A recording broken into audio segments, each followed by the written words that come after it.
over the next few days, we're going to be rough on you. We're going to have some people going to be rough on you. But at the end of the day, it's all to get you to be better. All to get you to a place where you can make better and intelligent choices for yourself. So what I'm asking you to do is to open up yourself. Open up yourself so we can pour some common sense inside you. And I believe that if you get this common sense, if you receive this common sense, some of y'all going to be able to be great people. Now you can take this or you can leave this. There are a number of young brothers who came to this program. We're doing awesome stuff right now. One getting ready right now to go on a scholarship to United States through playing basketball. Just won the Hugh Campbell championship the other night. You can decide, well, look here, boy, I can either use this as a positive to get better, or I can get better. That's your choice. That's how life is. Life all about choices. The choices that you make today, tomorrow, can determine where you can be in your future. I want y'all to go through this shock treatment. Go through this shock treatment, not just to go through it. Say, look here, is there a better opportunity for me? Do I have options to what I'm doing right now? And I believe, without a shadow of a doubt, that you got some options. We want to help you discover what those options is, so you could be able to have a rewarding life. How much of y'all want to be able to have your own house one day? How much of y'all never been off this island before? Raise your hand. So everybody been on a plane before? Huh? So what if that you could go on planes, go on vacation when you want to go on vacation?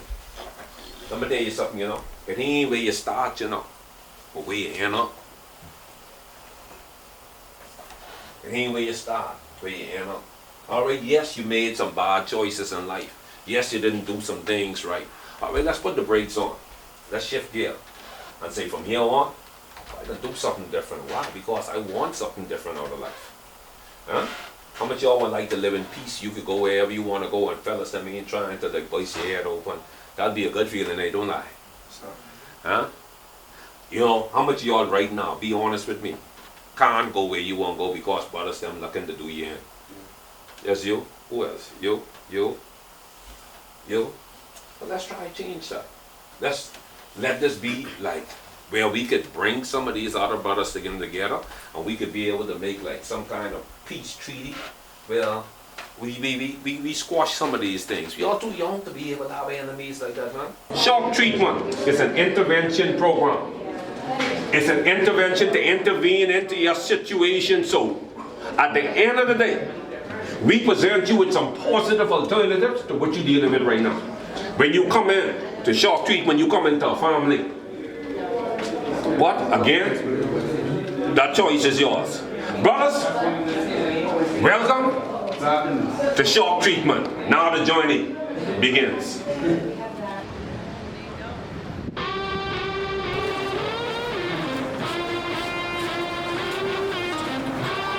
Go straight to the bottom. 4 meters wide. Straight to the bottom.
I went from someone who was bright, loved school, I lost all interest in education. By the time as I was 13 or in senior school, I was quiet and angry. Second week of grade 12, I get kicked out. From there, I joined the Rebellion Raiders, which was the largest gang back in those days. And everything went downhill. Well, I thought everything was good. You linking up with the most powerfulest gang on the streets and stuff with that. It seemed to be good then. With the gang, joining the gang, came a different set of lifestyle, a different code of conduct, so to speak, which means toting weapons was the main thing.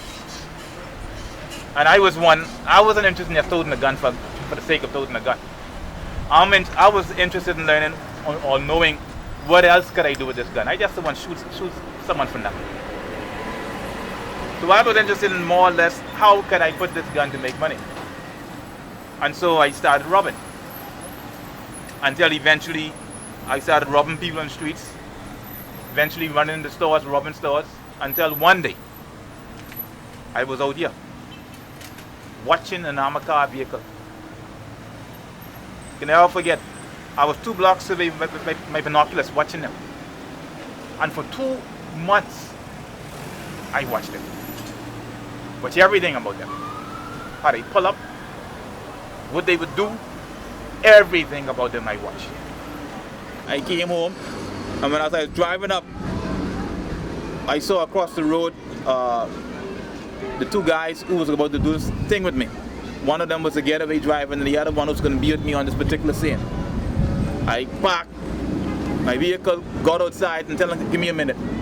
Walk inside, got my bulletproof vest. And before I left, my mother was pleading with me not to go, begging me to stay home. She had a feeling that I was up to no good. She just knew that I was up to no good. And so as I'm walking out the door, she came behind me pleading again, Drexel, don't go. Stay home. I have a bad feeling about you going out tonight. Stay home.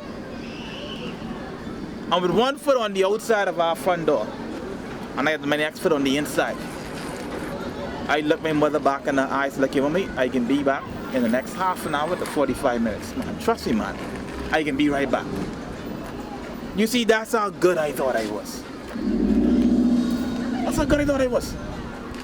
I've gotten away with it on so many different occasions. To me, it was like taking candy from a baby. Unbeknownst to me, that would have been the very last time that I would have been looking my mother in her eyes. It was 7:30. Dark wasn't falling yet. And we began to walk and position ourselves. My friend Don, he went across the street over there. There was some bush over there, and I went across the street this way. Next door was across the street was a Good Shepherd funeral home. Means if I had died that night, at least the funeral home was in the far. But it was a low wall and there were some hedges. So I went behind the hedges and I got in place waiting for this armored truck to come. Waited. I took my 9 out, make sure I had one round in the chamber, took my gun off safety and waited. And waited. Waited. I must use there for 45 minutes, but it felt like eternity. And as I'm waiting, because don't forget it's the heart of summer, I could feel the sweat trickling down my back. As I'm waiting, I could hear the cars pulling up on the red light, and I could hear the conversations of individuals in their vehicles. And I remember thinking, goodness sake, I'm here behind this wall with my loaded 9, my mask on, and these people don't know the danger right beyond this wall. One of the guards got out, looked around, saw nothing, signaled to the next guard. He got out, and they started positioning the armored truck closer to the drop box and started to deposit their money. But then I left from over that wall there, to make my move. And that was the last time I saw anything. Because unbeknownst to me, when I left over the wall, I was holding a little short little mini 9. I always liked the small, powerful handguns. And so I left from over the wall, and unbeknownst to me, the gun was so small, my thumb, through all the excitement that leaping over the wall, accidentally pushed the safety up on my gun. And so I'm trying to fire at the armored truck because I wanted to put a couple shots, let them ricochet of the armored truck to let them know we mean business. So I'm trying to fire, and both of the guys, guards, and see me, and they're frozen stiff. And I guess one of them must have realized I was having some problems with my gun, so now he starts to bring his gun up and play. And it was then that I realized that the safety was on my gun. So now he get me in the center of his gun. He get his aim ready set on me. I have to try and knock my safety off. And by the time I get my safety off and I pull the trigger, both of us fired together. It was like an explosion out of this world. And when I fired my gun, everything went black. It ain't real, tell it's real. You better get in check before you get checked. It ain't real, tell it's real. The scene A on quick picture. shock treatment will put your life in check. It ain't real, tell it's real. You think these streets is a game? have a choice, King? No. It ain't real, tell it's real.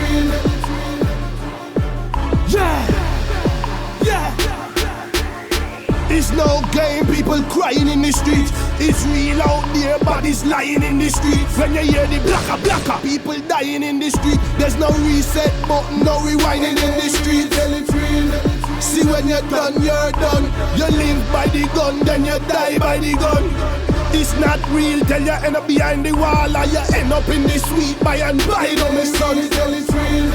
Think you're a soldier or a troop, end up behind bars, it's too late for excuse. Bad boys, what you gonna do? What you gonna do when they come for you? Tell it's real. You better get in check before you get checked. It ain't real, tell it's real. A quick shock treatment will put your life in check. Yeah. It ain't real, tell it's real. You think these streets is a game? No. It ain't real, tell it's real.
I was one of the voice of the voice. When I mean voice to the voice, I was one of them said who opened the night shooting, robbing, thieving, doing everything. You understand me? And growing up in a life of crime, I had people, many, I had hundreds of people try to pull me in off these streets. I just never used to listen. I had some real friends who I today can't even see. Can't get $1 from, can't get a phone call from. These are my so-called real friends, my teammates. The set who say they on the team, they'll be the same set when you end up in my situation, or you end up in jail, or you end up dead. They'll be the same set. Forget about you. Trust me when I tell you all that. And my first year out of school, I graduated in 2009. June 2009, I graduated. September 2009, I ended up in Fox Hill Prison on a gun charge. My first time in jail. And I made up in my mind that, hey, whenever the police slide up on me again or whoever, I ain't getting catch no more. I didn't make up my mind. I came out of prison. I slowed down a little bit because I found a job working water sports. But I still was hanging around the wrong company. Robbing, thieving, I working and I still was robbing and thieving and doing everything I gotta do, showing off. And in 2012, I actually got into an altercation a few blocks from here with some brothers. I grew up with these brothers. We used to shoot marbles and everything and play together. We used to go in one another's house and eat from one another. And 2012, I ended up getting shot. My first time being shot. I got shot in the neck, I got shot in the back, I got shot in the foot, and I got shot in the hand. Nothing was wrong with me. Nothing was wrong with me. I was fully functional.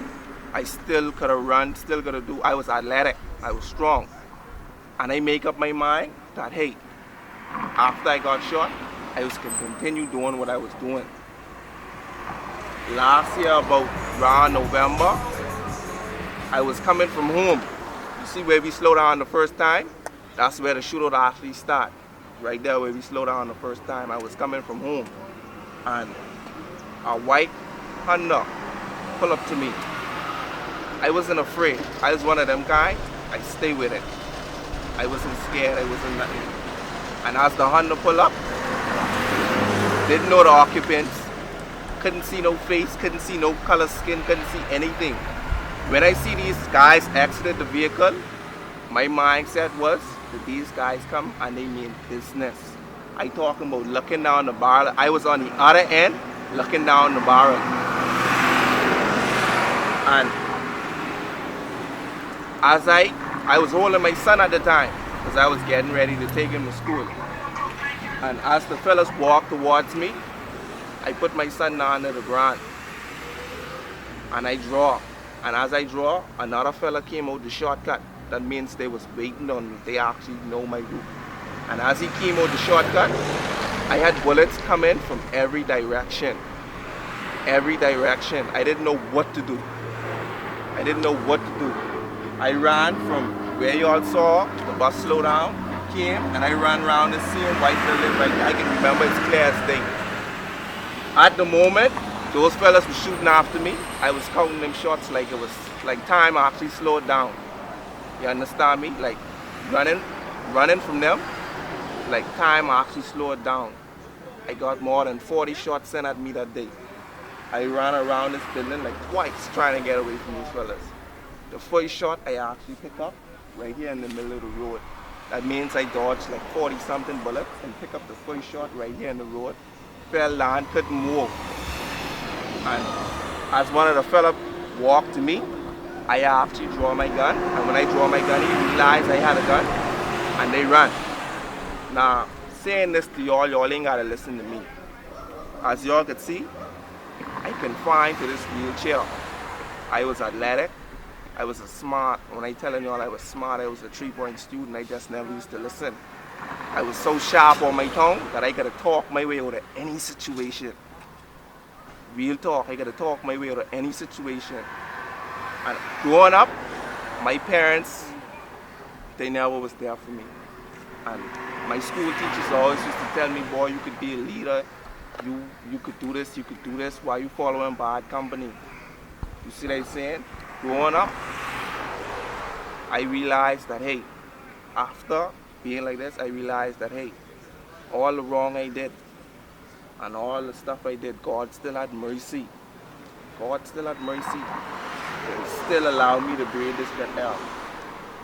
And being shot, trust me, running from bullets, a barrage of bullets, ain't no nice feeling.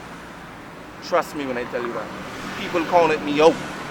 That morning, people counted me out. I was actually murder number 102.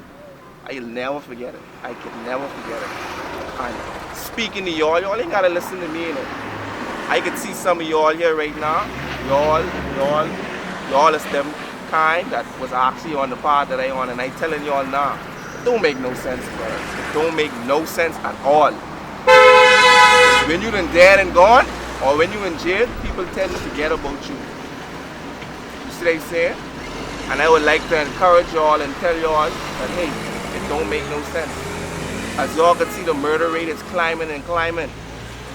It's climbing and climbing. Some of y'all picking up these gang habits, and y'all don't even know what these gangs actually started vibing over.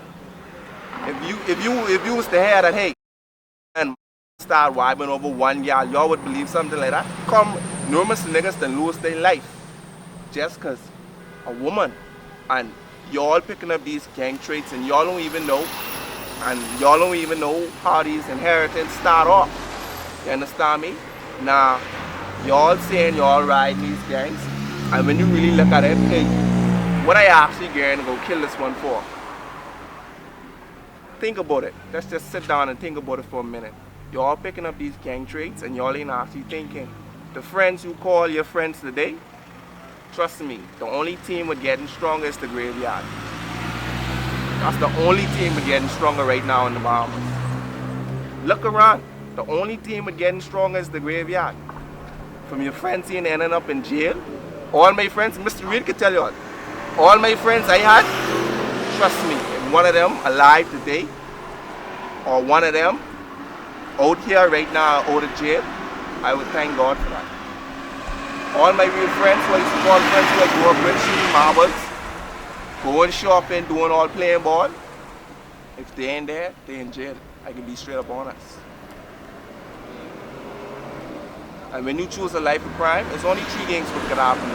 Either you could thank God for life and be stuck in this wheelchair like me, or you could sit behind bars for the rest of your life, or you can make your parents cry. You all growing up, you all ain't realize what you all doing and you all destroying your future. Real talk. You all destroying your future and you all don't even know it. I see you all here the future of this country and you all are actually destroying your own self. You understand me?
What you see?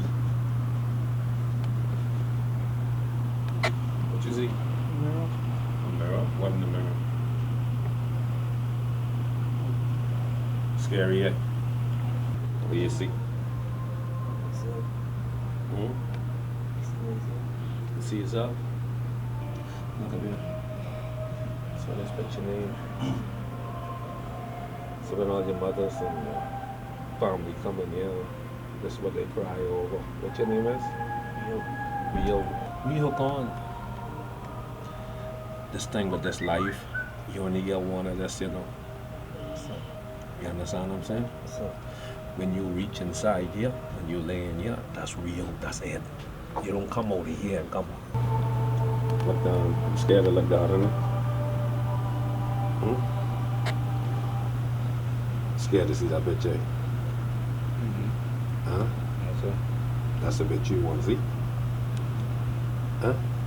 What do you mean? That's the bitch you want to see? Yes, sir. That's the bitch you want to see? Sure. Look over there. This way, put your name. And your mama coming here. Look down at that. They gotta cry, call your name. But you got here no more. Why? You dead? You're dead. You gotta happen someday. It gotta happen sometime, eh? But that mean you gotta happen too quick, eh? Don't look back in there. Think about it, your eye could be closed. Ain't no smile could be on your face. They can have the powder all over your face. Then your mommy and your family gotta come in here and they can be screaming, calling your name. But you know what's amazing? You ain't even gonna hear them. You know why? You're gonna be dead already. You'll be dead. You'll be dead and you're gone. I want you to look at me, young man in the back, while I'm speaking. Get I'm off the talking to wall. you. I'm talking, you all come forward, come forward. Everybody come, make 4 steps. Come forward. I'm going to let the officer stay with you because you think you is man. You are going to go to very early grave. I say come forward. Let me call Trevor. Come forward. Come on over Come forward. please. I'm asking them to step forward. I ask him to step forward. He step forward and then he step back. What's your problem? No, only this child. What's your problem? Only this child. What's your problem? The other young men are cooperating. What's your, I got what's your problem? I ain't got no problem. Go step forward, listen to the woman and step forward. If I kick you forward then, go forward. Go forward. Let me Put tell your you hand down, something, put your hand young this man. side. I'm Look a in the eye, mother. boy. I am a mother. No, let the officer see you. I'm talking to you, but I want to talk to you from a perspective as a mother. I'm a mother with children. And what I see in you is a young man with potential. But what is happening right now is your behavior is overriding your potential. As a mother, no mother wants to see her son, any of her children, incarcerated. Your mothers don't want to come to make a funeral arrangement for y'all at early age. Do you all know how hard it was for your mommy to make a decision to say to the school or to say to the policeman or to say to someone, I need you to put John in this program, or I need you to put Michael in this program, or whatever your name is. That was a hard decision for your mommy. That's a hard decision for your teachers. They love you. Everybody makes mistake. I'm standing in front of you all. I can't tell you all that I was perfect. I can't tell you that, guess what, I have not made a mistake in my life. But I can tell you as a mother, if I have made a mistake, I don't want my children to make a mistake. Your mothers do not want y'all to make a mistake. Your mothers want y'all to turn from whatever behavior that is not right. They put y'all in this program to turn. I'm saddened to see the behavior of this young man and the young man here in the sweater. That y'all were laughing. This program, Pastor Reed and these officers and all of these cameramen could be doing something else. Together they came and made this program so that we can help catch some of y'all before y'all end up on the evening news, either lying in the streets, dead, or before y'all are escorted into the courts for crimes.